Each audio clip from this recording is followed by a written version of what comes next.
Dito sa Kawikaan, chapter 13, verse 2 and 3. Two verses itong i-share ko, connected din naman sa ating team building workshop. Ang Kawikaan 13, verse 2 and 3, ganito ang sabi, ang taong nagsasalita ng mabuti ay gagantihan ng mabuting bagay. Amen. Ngunit ang salita ng taong hindi tapat ay gagantihan ng karahasan. And verse 2, ang taong maingat sa pagsasalita ay nag-iingat ng kanyang buhay. Ngunit ang taong madaldal, dulot sa sarili ay kapahamakan. Amen? Ang ganda ng di ba? Ganda. Ang binanggit dito ay mga, it's all about the blessing and the curse of our spoken words. Yung mga nabibitawan nating salita. First of all, ang salita natin ay maging ang salita ng Diyos at ang salita natin has a power to direct, to accomplish. Do not underestimate words kasi words can be our prayer. Bawa, pag tayo po ay nahihirapan tapos binabanggit ng ating salita, nagiging prayer po yun. Pag mahirap ang sitwasyon, kalagayan, tapos ang binabanggit ng ating salita, ang lumalabas sa ating salita ay mabuting bagay. Sabi ng verse 2, ang taong nagsasalita ng mabuti ay gagantihan ng mabuting bagay. Na nakita po ninyo? So, do not underestimate the words that you're going to speak it out. Pag nilalabas natin yan. Kasi merong power yan eh. Merong power na mag-direct, mag-accomplish sa buhay natin. Positive and negative.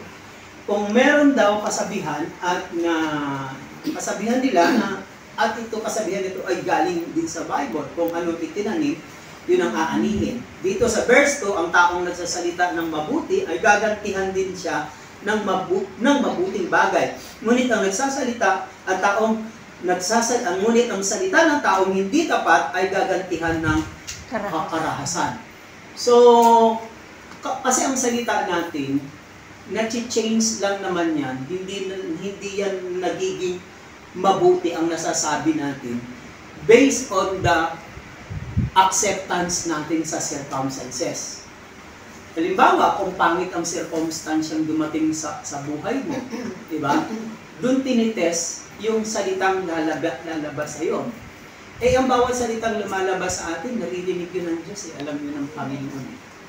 Kaya, instead of na ilabas mo ang hinanakit, sama ng loob, mga negative things, mga negative thoughts, ilabas mo yung iyong pagdaramdam, mga kapatid, instead na yun ang ilabas mo ang mabuting bagay. Isang pagsubok yun na kaya mong palabasin ang mabuting bagay sa pamagitan ng salita sa likod at sa kabila ng masamang pangyayari o masamang bagay. Kaya lagi nating isi-shift yung gear natin kasi testing yon sa atin. By nature, pag wala kang faith, pag masakit ang binitawan sa iyong salita, ang lakas kagad ng ganti natin, hamon sa atin para gumanti ng masama ring bagay.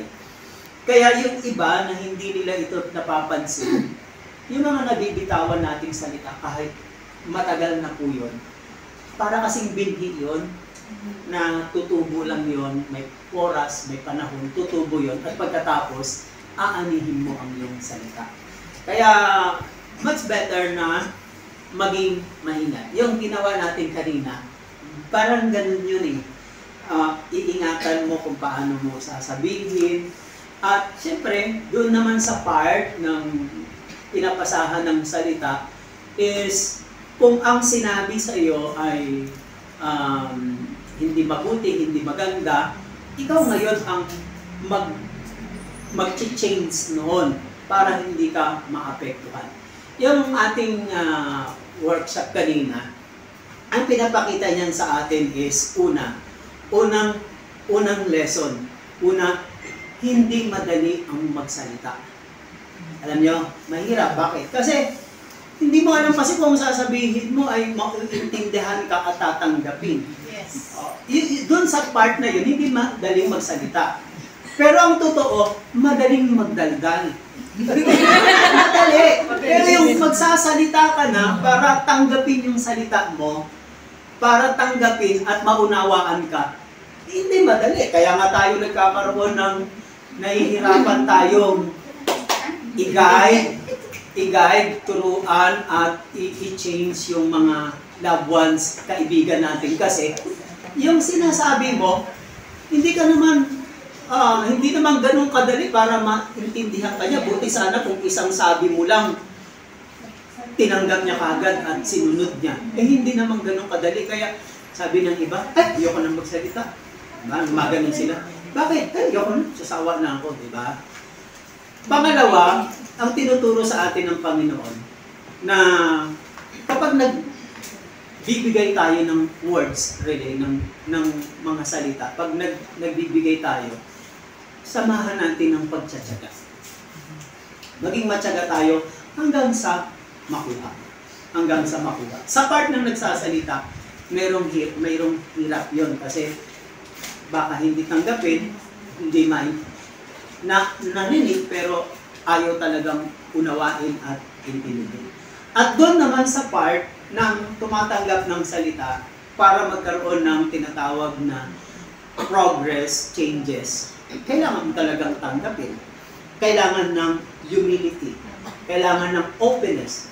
Yung lupa, kahit gaano ka-imported yung seed, kahit gaano kaganda ng buto, pag yung lupa ay hindi mako-cultivate, yung naka-expose na yung seed, hindi siya tutubo ng maganda. Kailangan talaga makultivate siya. Ibig sabihin, sa part ng tumatanggap, kailangan talagang buksan mo ang puso mo. Buksan mo yung pandinig mo para makapasok ang salita at tumubo ang salita. And verse 2, ang taong maingat sa pagsasalita ay nag-iingat ng kanyang buhay. Tama, di ba? Kasi kadalasan sa salita, doon tayo napapahamak. Ika nga, kapag ang pagsasalita natin ay nakokontrol natin, walang perpekto sa pagsasalita. Walang perpekto. Ang ibig ko sabihin, kapag nakokontrol mo yung sarili mo sa pagsasalita, mas lalong ang buhay mo nagkakaroon ng preservation, napipreserve mo siya. Diba? Ibig sabihin, ang karamihang troubles kasi galing sa communication, miscommunication, mga harsh words, mga offending, nakaka-offend ng mga salita, mga cursing words. Yun ang pag ganun ang lumalabas, ang ibig sabihin nun, yung isang tao, walang control, wala siyang limit sa kanyang salita. Ngunit ang taong madaldal dulot sa sarili, kapahamakan. So, vice versa lang yun. Kapag nagsalita ka nang hindi mo binabalanse, hindi mo binilalagyan ng control, magkakaroon yun ng damage sa iba, at yung damage na yun, apektado ka na ngayon, magiging part ka na ngayon. Yung ginagawa natin kanina, kaya buong ingat natin ipinapasa ng tama, sakto, para pagdating sa dulo, magiging resulta, tama din. Nakita ninyo?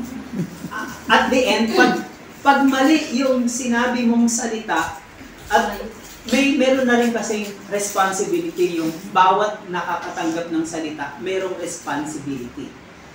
Both of them, meron talagang responsibility. Ang unang responsibility, yung una ay ibigay mo ang tamang salita. Lalo na yung makakabuti. Pangalawang responsibility, yung tumatanggap, kailangang buksan mo ang isipan mo. Unawain mo, intindihin mo. And what will be the result? Pag tama ang pagkabanggit, tama ang pagkasabi, Oh? At tama rin yung tumanggap at umunawa. At the end, napaka-clear. Napakaganda ng result. Pag mali ang pagkasabi, at sa part ng tumanggap, hindi binuksan at inintindi, at the end, mali ang result. Nakita ninyo? Ang result, ang products, ang outcome, ang nagsasabi kung tama ang ginawa. Maaring sa mga panahon ngayon, hindi natin alam ang magiging result o outcome. Pero, magkaroon man ng outcome o result, tanging Diyos lang ang pwedeng makapagbago. Makapagbago kasi lahat naman ng dumarating sa buhay natin, good or bad, laging may lesson. Tama ba? Amen. Positive and negative, laging may challenge, may lesson. Hindi nangangahulugan na kapag hindi mabuti, hindi maganda ang outcome, ang result, hindi nangangahulugan, wala nang chance, wala nang pagbabago, wala nang pagpapala. Meron pa rin kasi ang Diyos, kahit nagkukulang, nagkakamali tayo, kahit ano pang resulta sa buhay natin, siya lang ang makakapag-turn, makakapag-shift, makakapag-change ng course. Kayang baguhin ng Diyos. Amen? Amen. Tumayo tayong lahat at tayo po ay mag-pray, magpasalamat sa lahat-lahat ng nangyayari sa buhay natin, and especially mula kaninang umaga sa paggising natin hanggang ngayon. We're still here, alive, and we're still here. Meron tayong blessing at higit sa lahat, iningatan niya tayo sa buong isang linggo. At tayo kanya'y kanyang biniyayaan ng pagpapala na meron tayo ngayon. Dakilang Ama, marami pong salamat mula kaninang umaga hanggang ngayon, mula kanina sa inyong gawain sa aming appointment sa inyo. At salamat sa buong isang linggo na nagdaan, walang sino man po sa amin ang nagutom, wala po sa amin ang nagkasakit ng malubha, at walang sino man sa amin ang nadisgrasya o napahamak. Yun palang Panginoon, sapat na para maramdaman namin na napakabuti nyo sa amin. Kung kami man ay dumadaan sa mga pagsubok, sa mga suliranin, sa mga problema, kung ito'y pinansyal, kalusugan, family, relationship o trabaho, hindi po nangangahulugan na kami po ay inyong iniiwan at pinababayaan. Meron ka pong gustong ituro ng mga lessons sa aming buhay na katulad ng mga tumatanggap ng inyong salita. Una, kailangan bang Panginoon ng openness, maging open kami, humble kami sa inyong harapan, and kailangan namin i-accept with understanding. Tanggapin namin at unawain namin ang mga salita namin na napapakinggan sa inyo para hindi po masayang. Salamat po na marami, Panginoon, sa provincial gathering na ito. Dalangin namin na sa pagtitipon namin ito na kahit ganito lang ito kasimple, Panginoon, meron kang pinalalakas sa puso natin. Amen. Kaya igawad nyo at ibuhos ninyo ang masaganang biyaya ng pagpapala sa lahat ng aspects ng aming pangangailangan ngayong hapon ito. And bless also, Lord, sa mga pagkain, mga snacks, refreshment na aming tatanggapin, inyo pong linisin at pagpalain. At kayo po ang magbalik sa mga taong nag-contribute, nag-sacrifice, nag-exert ng kanilang effort para magkaroon kami ng refreshment para sa aming physical needs, physical body. Lord, bless them also. Bless their work and bless their family. Amen. Lahat po ng ito ay amin ang samod dalangin inaangkin sa pangalan ng Jesus, sa ngalan ng Ama,